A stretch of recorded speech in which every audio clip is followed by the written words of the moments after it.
Now coming to the next article, dive into sanitation solution, treatment of the used water. Used water दो type का होता है, grey water, black water. Black water जो toilet toilet से ज्यादा drainage में आता है वो ब्लैक वाटर के लिए, तो उसको रीयूज नहीं कर सकते, उसको साफ करना जरूरी है। ग्रे वाटर मतलब होता है कि आपका फॉर एग्जाम्पल वॉशिंग मशीन का जो वेस्ट वाटर होता है, या फिर सिंक, किचन सिंक का वेस्ट वाटर, सब ये सब ग्रे वाटर बोलते हैं। इसको आप गार्डनिंग के लिए डाल सकते हो।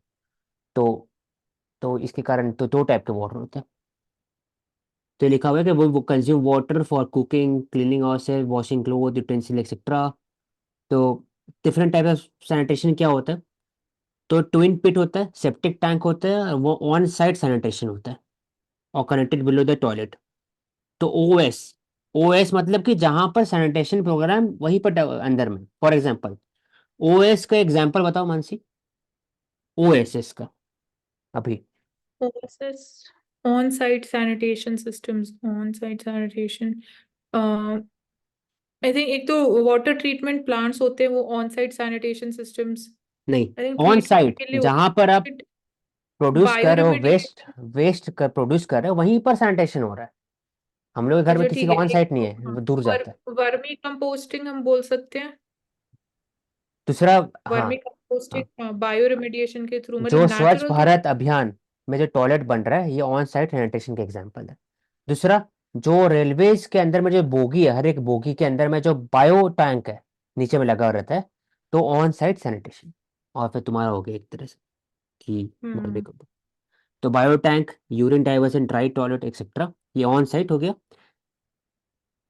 ये स्टोरेज करते हैं और पैसिवली ट्रीट करते हैं, डिस्पोज और डिकम्पोज स्लोली। तो ये और से, तो इसके एग्जाम्पल दिया हुआ इतना बड़ा सा, तो इम्पोर्टेंट नहीं है।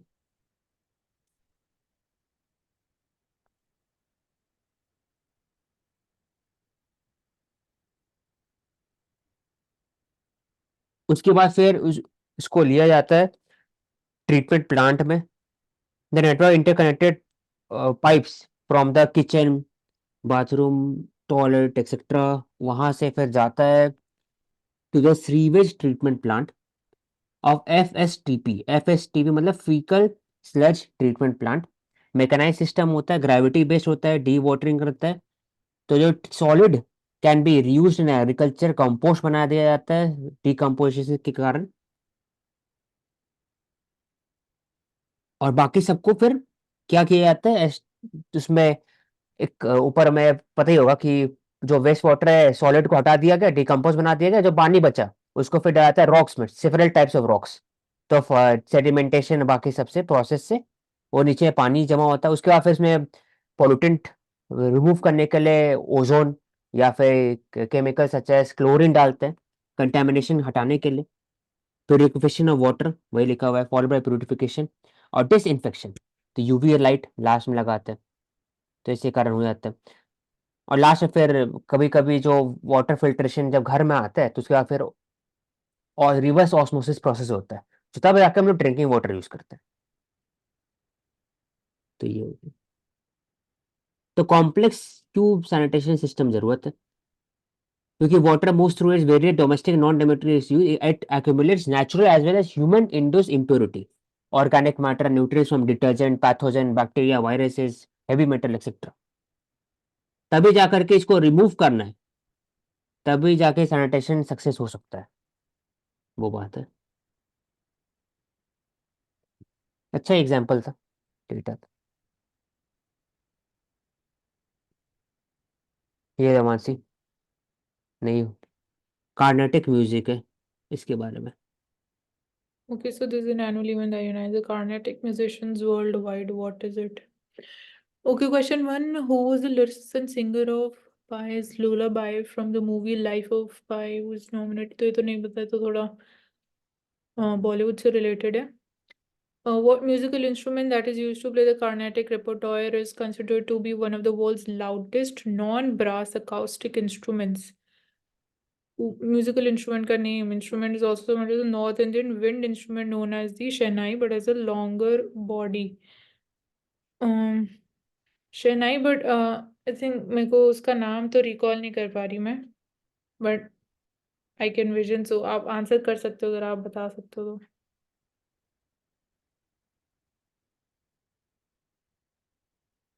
मेरे लगता है ना कि ये खत्म हो सकता है। देखना पड़ेगा, मेरे को तो नहीं पता है। इंस्ट्रूमेंट्स के नेम है, बिल्कुल टेक्निकली पूछा हुआ हम्म स्पेसिफिक।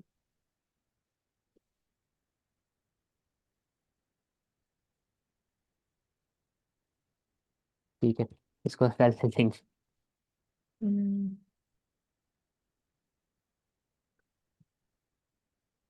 तो इंडिया रशिया के बीच में important keyword SCO।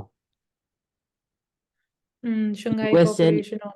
US and EU sanction on Russia. Payment mechanism between India and Russia, rupee ruble. और एक फार ईस्ट समिट भी होता है, far east Asia summit. That is also important energy के perspective से, crude oil security. और एक trade route was also started between Russia and India also, मतलब आई थिंक चेन्नई से दैट वाज देयर। लोकेशन का नेम तो नहीं पता एग्जैक्ट। हम्म, उसके बाद फिर import of Russian oil, S-400 triumph defence missile. तो S-400 मानसी कैसे काम करता है? S-400 मिसाइल सिस्टम है, मतलब लॉन्च करने में it is easy for the transportation. मतलब एक जो ट्रक होता है उसमें वो लोकेटेड है, तो it can be easily located to different locations. तो एक तो वो इम्पोर्टेंट है, जो लाइक हिली एरियाज में उसको हम इजीली लोकेट कर सकते हैं। तो और S-400 एक तरह से बोला जाए तो anti aircraft, anti ICBM, anti बस anti ICBM, anti air cruise missile, anti aircraft missile है एक तरह से। S-400 triumph air defence mechanism है। तो उसमें ट्रक होता है, बैटरी इसको बोलते हैं। ट्रक के अंदर में 4 मिसाइल होता है। हर एक मिसाइल डिपेंड होता है कि कितना दूर जाना है, 400 किलोमीटर, 1000 किलोमीटर, डिपेंड करता है ऐसा भी। तो रेडार होता है। तो रेडार जब डिटेक्ट करता है जो भी मिसाइल आता है, तो ये उसी हिसाब से मिसाइल है ना यूज करते हैं। तो ICBM नहीं होता है, इसमें क्रूज मिसाइल होता है, different types of cruise missile होता है इसमें। ICBM भी हो सकता है। तो बहुत इंटीग्रेटेड सिस्टम होता है इसका। तो वन होता, तो जो रशिया जो दुनिया में आगे है, तो रशिया हमेशा से एंटी एयरक्राफ्ट, एंटी मिसाइल के लिए आगे है। एयर डिफेंस के लिए one of the best country है रशिया। और US जो है वो स्टेल्थ के लिए बेस्ट है। तो इसलिए इंडिया स्टेल्थ विमान तो ले नहीं सकता US से, US एक्सपोर्ट तो करता नहीं F-22 35। तो इंडिया इसलिए फिर एंटी एयरक्राफ्ट मिसाइल इंपोर्ट की S-400। और जो मैं ट्रेड रूट बोल रही थी, एक तो ये है Chennai to Vladivostok maritime corridor. और इसके अलावा international north south transport corridor में भी इंडिया और रशिया ट्रेड करते हैं, ट्रेड रूट के पर्सपेक्टिव से। हम्म, ठीक है।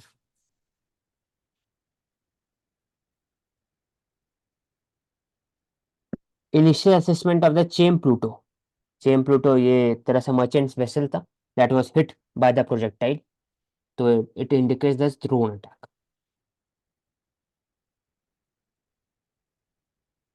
तो navy has deployed guided missile destroyer INS Kochi, INS Kolkata, Mormugo in various areas to maintain deterrent presence.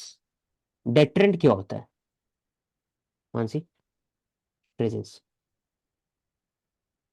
Deterrent presence मतलब डेटरेंस इज अ डेटरेंस की सामने वाली जो वी कैन से अटैकर है, या जो अटैक पॉसिबिलिटी हो सकता है, बट जो हम जो मेजर्स लेते हैं वो उनको डेटर करता है कि वो ना अटैक करें।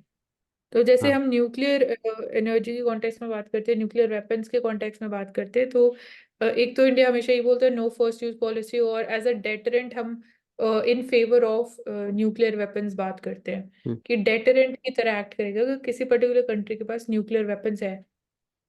हाँ। डेटरेंट होता है कि आप सामने वाले को अटैक करने दे ही नहीं। आपके पास इतना पावरफुल, आपको उसको पता रहे कि अगर अटैक करेगा तो डबल रिटेलिएशन हो। तो डेटरेंट होता है एक तरह से। तब इसमें important maritime reconnaissance P-8 Poseidon 81 aircraft है। It is imported from US। It is one of the best aircraft. Reconnaissance क्या होता है मानसी?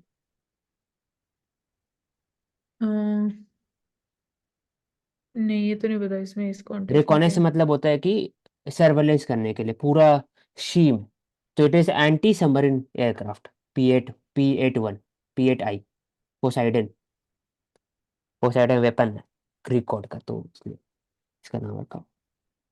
तो with regarding to the next article, army detained a few youth for questioning of three out of them died.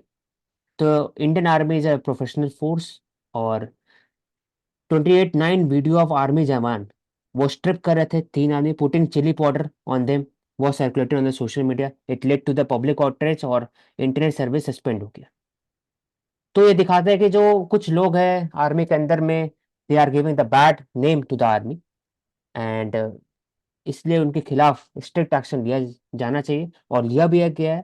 Brigadier हो गए, second in command and colonel, सबको transfer किया गया, क्योंकि human rights very very important even during the conflict. This showcases that जो India जो है as a responsible power है, आर्मी जो है रिस्पॉन्सिबल फोर्स है, प्रोफेशनल फोर्स है, वो बाकी सब जैसे नहीं।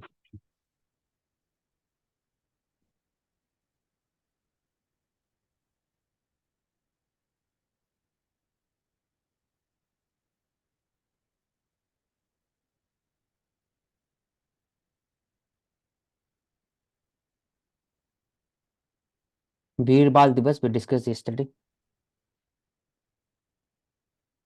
गुरु गोविंद सिंह के जो सन थे, साहिबजादे जोरावर सिंह जी, बाबा फतेह सिंह जी, उनको प्रिक कर दिया गया लाइफ, तो इसलिए का नाम।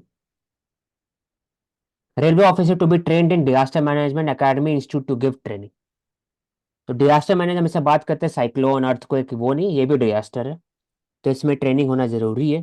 तो Indian railway institute of disaster management, IRDA, तो इसका एग्जाम्पल ले सकते हैं जब भी एक्सीडेंट होता है, तो इसका इंस्टीट्यूशन बेस्ड इसको ले सकते हैं। गति शक्ति विश्वविद्यालय, इसका भी एग्जाम्पल ले सकते हैं। The confusion prevails among the directors general and directors of Central Training Institute on the implementation of training. तो एडुकेट मैन पावर होना चाहिए।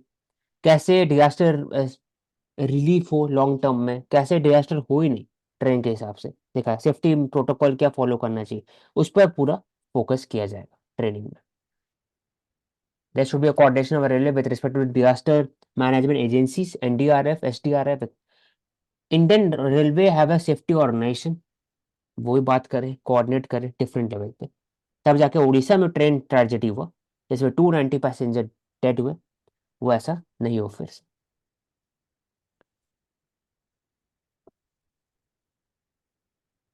India Asian, Mansi, basic. India ASEAN, ASEAN stands for Association of Southeast Asian Nations. So, although India is not a part of ASEAN, so एक important fact है. But from the perspective of trade, apart from the trade in agriculture, we like RPEC हमने RCEP हमने join नहीं किया था, given the concerns for our domestic agriculturalists and the farmers, and even the domestic industries. So एक ये aspect है, India ASEAN is important from the perspective of Indo Pacific stability also. जो हम choke points की बात करते हैं, Malacca strait, ensuring की trade is based on the ये इंटरनेशनल रूल्स ले लो एक बेस्ड बार, ऑर्डर। ये पूरा लेना, 1 सेकंड में आ रहा free trade, okay, free trade agreement we are seeing कि of late we are India की जो अप्रोच है टुवर्ड्स कि हमारे एक्सपोर्ट्स में स्पेसिफिकली वेस्टर्न वर्ल्ड की जो मार्केट्स है वहाँ पे हमें डिमांड रिडक्शन देखने को मिल रहा है फॉर आर एक्सपोर्ट्स। तो what can be the alternative? So specifically through free trade agreement हम प्रमोट करें, बायलेटरल लेवल पे हम ट्रेड कैसे इंक्रीज कर सकते हैं। तो एक साउथ ईस्ट एशियन मार्केट ऐसी है जहाँ पे we have huge potential of growth for our exports. So even in these FTAs also we often argue कि पहले जो इंडिया FTA साइन करता था like with Japan and South Korea, FTA sign करने के बाद भी हमें इंडिया के एक्सपोर्ट्स में इतना ज्यादा जंप या इंक्रीज देखने को नहीं मिला। तो अब जो करंट FTAs हम साइन कर रहे हैं, व्हाट इज डिफरेंट? सो इसमें we are promoting more participation, more role of the MSME sector. So this is one important area, and then we are also going like more with जो comprehensive economic cooperation agreement जो हम बोलते हैं, broader level पे economic agreement हम sign कर रहे हैं। देन ट्रेड डेफिसिट की अगर हम बात करते हैं, इंडिया और आसियान के बीच में ट्रेड डेफिसिट मतलब कि क्या इंडिया आसियान कंट्री से ज्यादा इंपोर्ट कर रहा है कि ज्यादा एक्सपोर्ट कर रहा है, तो ये क्लियरली लिखा ट्रेड डेफिसिट ही है। तो इंडिया आसियान से ज्यादा इंपोर्ट करते हैं। So it was around $7.5 billion per annum, and when the pact was implemented for free trade agreement. So ASEAN India trade in goods agreement, this AITGA, ASEAN India trade in goods agreement. This was February 1890, New Delhi में it would be signed, officially known as this.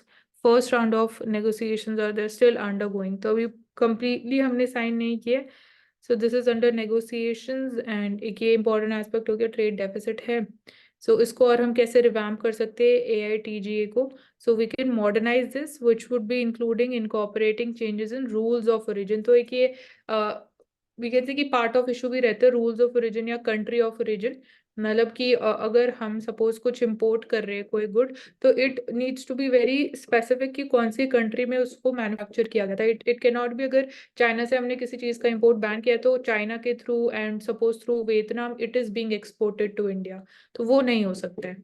So these are the important areas around this particular topic. Yes, we can move forward. Uh,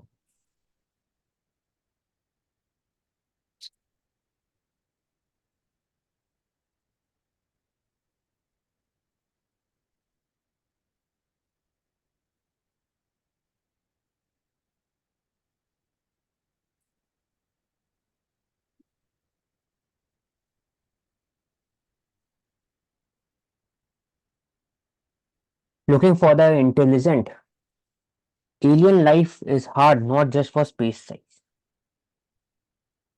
Listening to the neutrinos. तो करुणा, तो neutrino के बारे में बताइए, what exactly neutrino, और India में ऐसा कोई प्रोजेक्ट है जो न्यूट्रिनो फाइंडिंग मिशन पर काम करता है?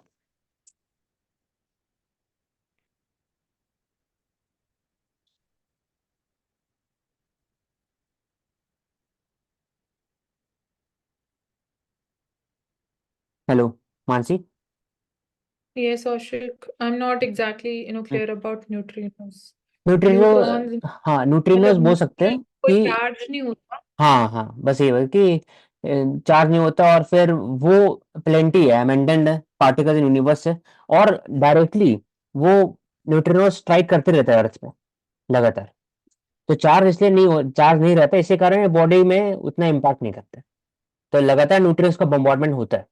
तो न्यूट्रिनो मिशन भी आई थिंक एक है जो साइट है लद्दाख में हाँ। कि कर्नाटका में, एक न्यूट्रिनोस है ऑब्जर्वेटरी है। एक बार सर्च करना, कर्नाटका में आई थिंक।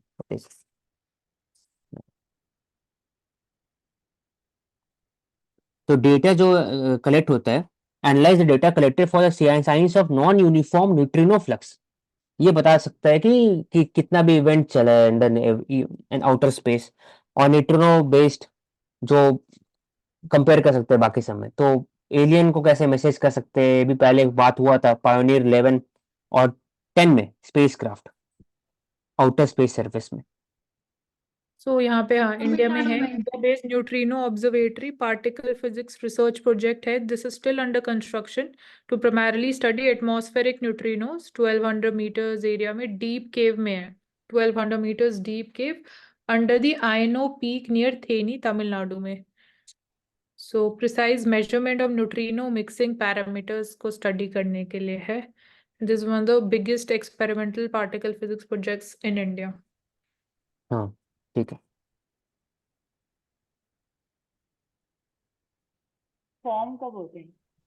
तो इससे यही होता है कि जो सुपरनोवा एक्सप्लोजन होते हैं, जो न्यूक्लियर रिएक्शंस होते हैं स्टार्स के अंदर, तो वहां से ये क्रिएट होते हैं। हम्म।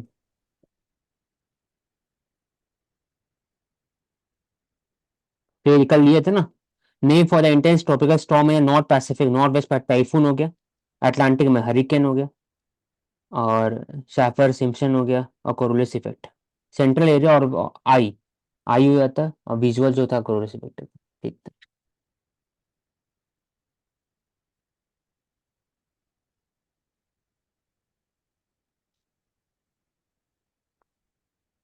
So we can move forward.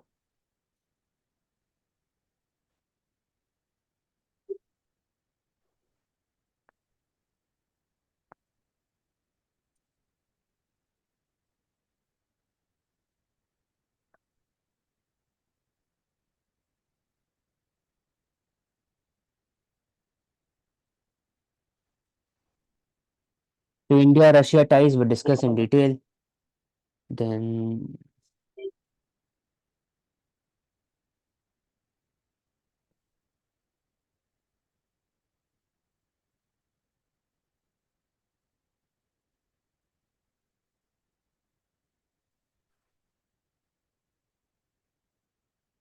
schemes of the previous government to continue. We discuss probe to attack, drone attack, guided missile destroy has been deployed.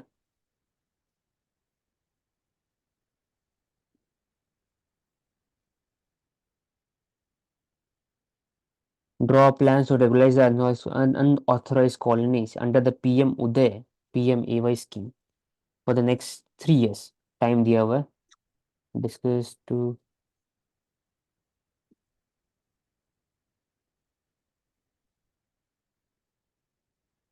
women participation rate in Naregas continued to rise 59% this fiscal year. तो 2014-15 से 54% था, 59 हो चुका है. तो MNREGA was highest. तो women participation rate 59.25% है अभी ओवर द 10 years 5% इंक्रीज किया गया. तो लेबर फोर्स पार्टिसिपेशन रेट वो डिफरेंट है हर एक स्टेट के अंदर. फॉर एग्जांपल केरला के अंदर में 89% है, Puducherry 87, Goa 72% with respect to the women participation rate. और सबसे ज्यादा कम कहाँ पे? जम्मू कश्मीर में, Uttar Pradesh 42, Maharashtra 43.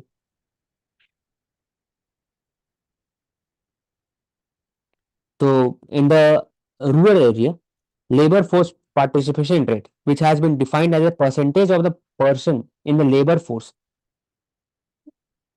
among the population, it increased to 30% from 18%. तो पार्टिसिपेशन रेट भी बढ़ा है और लेकिन फीमेल अनएम्प्लॉयमेंट रेट भी घटा है. तो एक हेल्दी साइन दिखाता है अप्रोक्सीमेटली. तो डेटा इंपॉर्टेंट है. 59.2% और 5% इंक्रीज हुआ है ओवर द लास्ट 10 years. तो मानसी मनरेगा में विमेन सेंट्रिक के हिसाब से क्या क्या इशू है? वुमेन सेंट्रिक इश्यूज फर्स्टली तो मतलब कुछ ऐसे इंस्टेंसेस भी है जहाँ पे वेजेस नहीं दी जाती है या वेजेस कम दी जाती है, टाइमली बेसिस पे वेजेस नहीं दी जाती है. वुमेन स्पेसिफिक इश्यूज है ये कि like suppose if they are having a child तो it becomes difficult for them to work. तो क्रच फैसिलिटीज नहीं है क्योंकि अगेन ये एक इतना बड़ा अभी वी कान से कि ऐसी सर्विसेज अवेलेबल हैं. एंड स्पेसिफिकली इनफॉर्मल सेक्टर में ऑल्दो ये अनस्किल्ड लेबरर्स के लिए प्रॉपरली फंक्शन कर रहा है.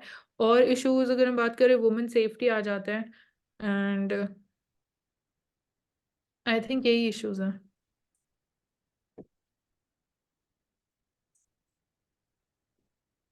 वेज गैप का भी इशू है इसमें, कॉन्ट्रैक्ट फार्म में. आई थिंक एक मुझे इसमें एक क्वेश्चन था. जैसे विमेन का बता रखा है कि इतने ज्यादा मतलब डिस्पैरिटी है, जैसे नॉर्थ में कम पार्टिसिपेशन है, साउथ में ज्यादा है. इसका कोई रीजन या ऐसा कुछ गेस कर सकते हैं कि क्यों ऐसा है? साउथ में ज्यादा है क्योंकि 3 to 4 एरियाज बोल सकते हैं. पहली बात है कि लिटरेसी रेट ज्यादा है, तो ज्यादा से ज्यादा वुमेन फाइनेंशियली इंडिपेंडेंट है, फाइनेंशियल लिटरेट है और इन जनरल लिटरेट ज्यादा है एज कम्पेयर टू नॉर्थ. तो वो पार्टिसिपेट करते हैं. फिर जो एग्जिस्टिंग स्ट्रक्चर लोकल लेवल में वो ज्यादा डेवलप साउथ में, ऐसे ग्राम सभा कॉन्सेप्ट ज्यादा आता है साउथ में. वहां पर जो प्राइमरी एजुकेशन वहाँ थोड़ा अच्छा है एज कम्पेयर टू नॉर्थ. तो over the years participation rate हर एक चीज में ज्यादा है साउथ में वुमेन का, सिर्फ इसी मनरेगा में नहीं है. तो मनरेगा तो एक कॉन्सिक्वेंस दिख रहा है. तो इसका मानसिक यही रीजन हो सकता है और तो मेरे माइंड में कुछ नहीं आ रहा और अलग डिफरेंट रीजन.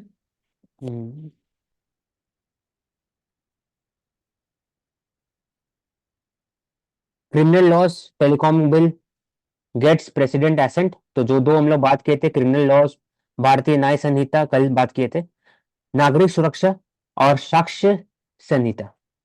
तो ये पूरा का पूरा हो चुका है प्रेसिडेंट एसेंट और ये एक्ट बन जाएगा। वैसे ही टेलीकम्युनिकेशन बिल के बारे में बात की तो वो एक्ट बन जाएगा, तो इसको इम्पोर्टेंट है समझना, क्योंकि पार्लियामेंट जो है उसमें लोकसभा होता है, राज्यसभा और प्रेसिडेंट भी होता है। जब ये तीनों जब पास करते हैं तभी वो एक्ट बनता है।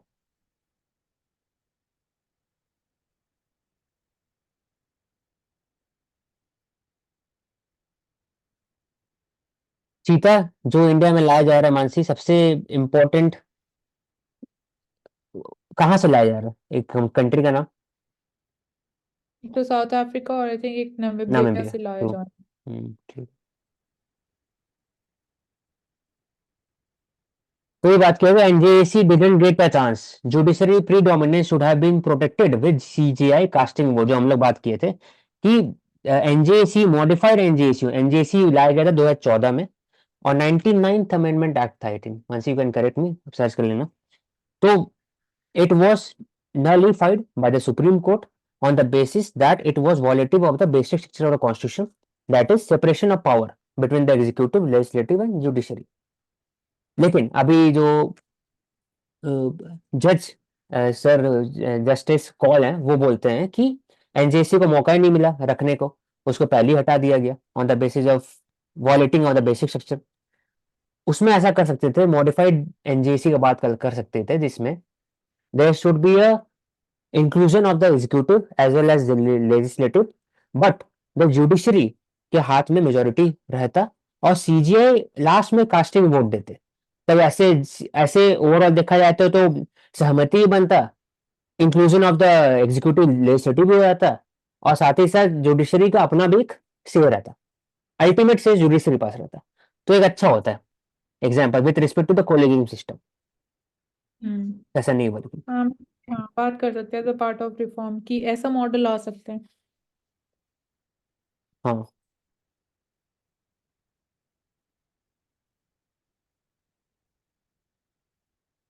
वही बात करें कि जेंडर रिप्रेजेंटेशन बढ़ना है, कम्युनिटी रिप्रेजेंटेशन बढ़ना है और कॉलेजियम सिस्टम रिकमेंड करता है हर एक चीफ जस्टिस के लिए भी, हाई कोर्ट के लिए, हाई कोर्ट का ट्रांसफर करने के लिए और सुप्रीम कोर्ट में जज बनने के लिए भी। तो वो आता है मिनिस्ट्री और इंटेलिजेंस ब्यूरो का इनपुट आता है, उसमें गवर्नमेंट का इनपुट आता है, स्टेट का इनपुट आता है, जज का इनपुट है, तभी वो कॉलेजियम सिस्टम काम करता है।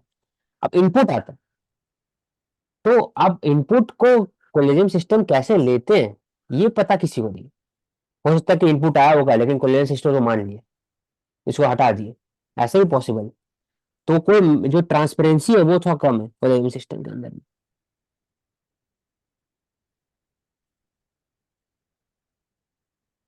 तो वैसे वही बात हो रहा है कि एनजेसी का parliament pass the law unanimously, लेकिन collegium system judicial creation, it is not part of the constitution, वो क्रिएशन ऑफ जुडिशरी है और एनजेसी को तो मौका ही नहीं मिला अपना बात रखने के लिए। और बात हो रहा था कि एनजेसी में 6 लोग रहेंगे जो वीटो कर देंगे जुडिशरी के खिलाफ में, और 4:2 मेजोरिटी चाहिए उसमें अगर पास होता है कुछ भी, तो 3-3 में डेडलॉक हो जाएगा। तो इसमें बात हो रहा है 3-3 डेडलॉक भी होता है तो चीफ जस्टिस होंगे वो कास्टिंग वोट देंगे लास्ट में, जैसे आरबीआई में होता है गवर्नर और डेप्यूटी गवर्नर के बीच में, मानसी कि कास्टिंग वोट देते हैं आरबीआई गवर्नर हम्म। लास्ट में। नहीं, मॉनेटरी ठीक। पॉलिसी की उसमें बात कर रहे हो कास्टिंग वोट? हाँ हाँ, नहीं, लास्ट में देते कास्टिंग हैं ना वोट, आरबीआई गवर्नर। नहीं कास्टिंग वोट नहीं होता है आई थिंक उसमें, जीएसटी काउंसिल में होता होगा जो वर्किंग की बात करें, बट मॉनेटरी पॉलिसी कमेटी में कास्टिंग वोट नहीं होता अकॉर्डिंग टू मी।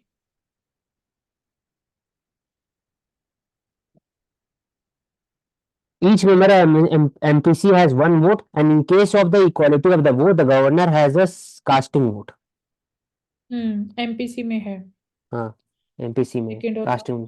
ठीक। तो जीएसटी काउंसिल में नहीं है फिर कोई कास्टिंग वोट, नहीं उसमें जीएसटी काउंसिल में डिसीजन। नहीं होगा ना, जीएसटी काउंसिल में तो वीटो है, 1/3 तो फाइनेंस मिनिस्टर के हाथ में, सेंट्रल फाइनेंस मिनिस्टर, बाकी 2/3 पूरा स्टेट में बटा हुआ। तो अंटिल डिसीजन मेकिंग करने के लिए 75% चाहिए, 1/3 अगर काट दो 66 होता है सिर्फ। तो 75 होने के लिए सहमति जरूर करना जरूरी है, वही हाल है आईएमएफ में। जो यूएस का जो है 16-18% है, चाहिए 90% का है वो डिसीजन मेकिंग में, ऐसे कुछ है। ये बस बता दो ना। सर्च कर, ये ले लो एक बार। On the pages of life your love has left a stamp, but who will pay the dues. Amrita Pritam लिखती है। So I think it is talking about the responsibility that comes in the family, mother child का हो गया है, या फिर wife husband का हो गया, रेस्पॉन्सिबिलिटी कि वो तो आप कर ही लोगे, लेकिन ड्यूज कौन देगा, रिस्पॉन्सिबल कौन होगा, अकाउंटेबल कौन होगा हर एक चीज में। तो मानसी। हाँ, इसको ऐसे इंटरप्रेट कर सकते हो इंडिविजुअल लेवल पे ही। हम्म। और यहाँ पे हम एक और एस्पेक्ट बात कर सकते हैं जो इंटरजेनरेशनल इक्विटी या इंटरजेनरेशनल पैरिटी की हम बात करते हैं। उसमें भी यही बोलते हैं कि अगर आज गवर्नमेंट इतना बोरो कर रही है पैसा, तो जो फ्यूचर जनरेशन है रीपे तो उनको ही करना पड़ेगा ना, क्योंकि लॉन्ग टर्म बोरोइंग है वो। अगर your love has left a stamp है ना यहाँ पर, तो कर सकते कि नहीं। हम्म।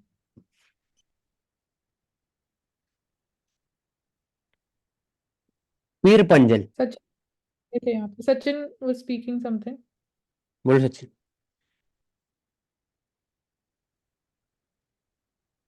नो मैंने कुछ नहीं कहा।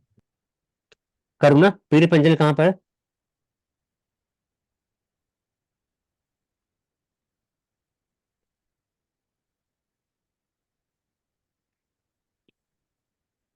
जम्मू कश्मीर में हाँ, नॉर्दर्न साइड में, नॉर्थ एंड उसके वेस्ट में। बाद हिमाचल प्रदेश तक एक्सटेंड कर। वहां से लाइन ड्रॉ होता है पीर पंजल का, तो वो तो इम्पोर्टेंट एरिया है, क्योंकि उसमें जो पासेज है, it is a route for the non state actor जो पाकिस्तान भेजता है टेररिज्म करने के लिए। पूछ रहे हो सेक्टर हो गया एक्सेट्रा, तो वोलेटाइल जोन है, ट्रेडिशनली मोर वोलेटाइल जोन है, relatively quiet. It is a Pir Panjal south in Jammu sector, जहां पर ज्यादा हो रहा हाँ, है operation activity of presence of terrorism. तो ग्रेटर हिमालयाज रेंज है, एक जांस्कर रेंज है, एक पीर पंजाल रेंज है। तो इसमें एग्जैक्टली तीनों की लोकेशन कहाँ है, एक बार वो स्पेसिफाई कर दो अरुणा। ग्रेटर। बोलो।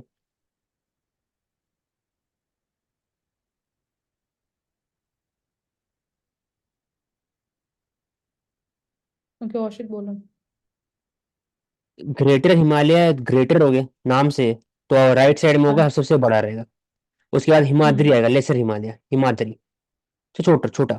और ग्रेटर हिमालय के आगे में ट्रांस होगा, में ऊपर हो गया सब, जो तिब्बत की तरफ हम्म। चल जाता है। तो राइट। लेफ्ट साइड, फिर उसके बाद फिर आता है काराकोरम ऊपर में, लद्दाख होगा, लद्दाख थोड़ा नीचे आएगा, और फिर जास्कर ऊपर हो गया आई थिंक। ऑल्टरनेट है, देख लेना एक बार। तो पीर जास्कर और पंजाल कहाँ है? पीर पंजर राइट साइड में, कैसे बोले, राइट नहीं, लेफ्ट साइड में, कश्मीर और जम्मू कश्मीर वैसे रीजन में।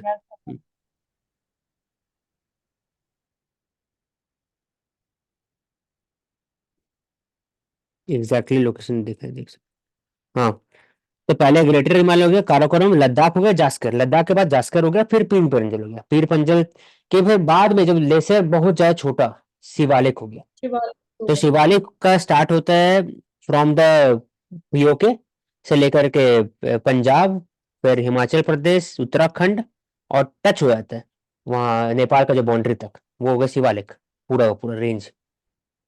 और पीर पंजल से उसके ऊपर में पीओके में, तो फॉर एग्जांपल कश्मीर, जम्मू कश्मीर, वो पूरा इलाका पीर पंजल है। इंपॉर्टेंट लोकेशन है क्योंकि वहां पर ऐसा, तो ये बहुत स्पेसिफिक एरिया है, ये उतना इम्पोर्टेंट नहीं है एग्जाम के पर्सपेक्टिव से। इस पे क्वेश्चन आ चुके हैं इन ही टर्म्स पे कि अगर कोई वाइल्ड लाइफ सेंचुरी या नेशनल पार्क लोकेटेड है तो कौन से हिल रेंज में है, या it is between which two hill ranges. तो नहीं ये नहीं, आ चुका है। हाँ वो इम्पोर्टेंट है, मगर ये आर्टिकल इतना इम्पोर्टेंट है, स्पेसिफिक बता रहा है कि क्या करना चाहिए। टेररिज्म उस जगह में फैल गया है, यहाँ पर कम हुआ है। तो में धौलाधार रेंज बोलते हैं हम, वो लोकेटेड है। हम्म तो regarding the next article, Punjab government crackdown on drug means step in right direction. तो इसमें 11,000 FIRs were filed under the Narcotic Drugs and Psychotropic Substances Act। और इसमें इम्पोर्टेंट पार्ट क्या है कि नशीली गोलियां, फार्मास्यूटिकल ओपियोइड, चिट्टा, हीरोइन एक्सेट्रा, ये सब कॉन्फिस्केट किया गया और इस पे काम किया जा रहा है। तो इसमें इंपॉर्टेंट कीवर्ड हो गया गोल्डन क्रेसेंट। गोल्डन ट्रायंगल में बात करते हैं, थाईलैंड, लाओस और म्यांमार हो गया। यहाँ golden crescent Iran, Afghanistan, Pakistan is a major hub for the transit point of the drugs. और इंडिया में Punjab has reported 266 death due to overdose of narcotic and psychotropic substances. इसलिए जरूरी है ऐसा। तो क्या क्या किया जा रहा है, तो ये यहाँ पर हम लोग जो बात करते हैं वो हमेशा एफआईआर, पुलिस, इंस्टीट्यूशन, लेकिन लोकल लेवल में क्या किया जा रहा है, तो यहाँ लिखा हुआ है creative campaign such as cyclothon, street place, gully cricket. तो ये सब के द्वारा भी अवेयरनेस रिहैबिलिटेशन कैंपेन किया जा रहा है।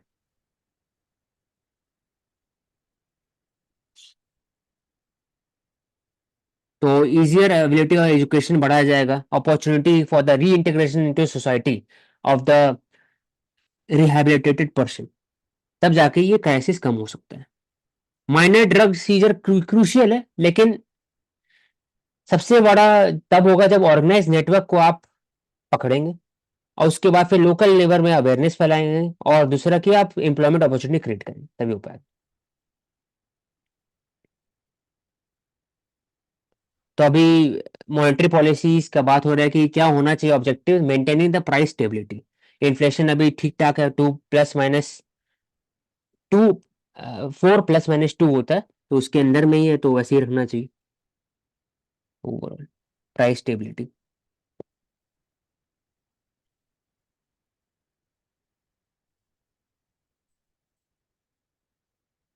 सेफ्टी एंड साइबर सिक्योरिटी, तो इंडिया में बहुत सारे ब्रीच हुआ है, कुडमकुलम प्लांट, फिर एम्स से लेकर के एक आधार कार्ड, यूआईडीआई, उसमें ब्रीच हुआ था, पेगासस जैसे एरिया में ब्रीच हुआ था। तो वही यूआईडीआई एक्सेट्रा, एम्स, तो ये दिखाते हैं कि जो इंडिया में जो साइबर सिक्योरिटी लॉ है वो अभी तक रिफॉर्म नहीं हुआ है और क्या क्या करना चाहिए इसके अंदर में।